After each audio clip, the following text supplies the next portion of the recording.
So the reason why, watching Japanese anime in Japanese but with English subtitles is has everything to do with your working memory. Do you know what working memory? You've heard it before, right? We used to call it short-term memory.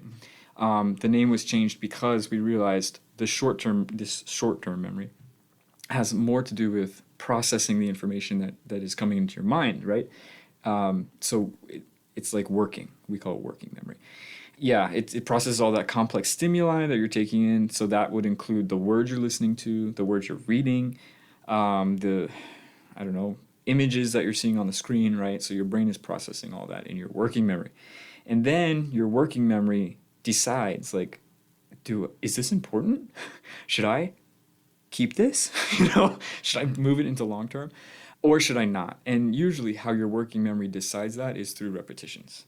So if I'm seeing a word very often, it's probably important. I should learn that. I should put it into long term. But wouldn't it also like deem it important if you like devoted a lot of processing power towards learning that word? Like, Yeah, that's if you spend a bunch of time and like energy just trying to figure something out. Yes, that's also a factor. However, with taking in linguistic information, so reading something or listening to something, there's not really a way that you can add in processing power. You know what I mean? It's just intake. what if you link that? Let's just say you're learning a word, and like you said, you need to look at that word a lot of times before you remember that. Obviously, what if you link that word with something that you already remember? Ah, okay. Associating a word with a concept in your mind. That, yes, there's research to show that that's very effective.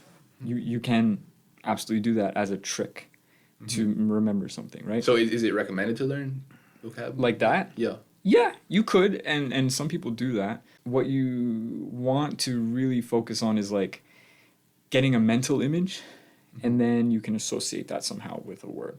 However, not a lot of people naturally do that when they're watching anime, especially with the English subtitles. So the reason why the English subtitles are problematic is because your brain is busy, your short-term or your working memory is busy processing the English.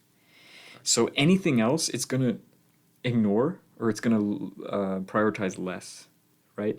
So because of that, because there's two streams of input here. You've got your visual subtitles and then you've got your audio, the voices, the Japanese voices.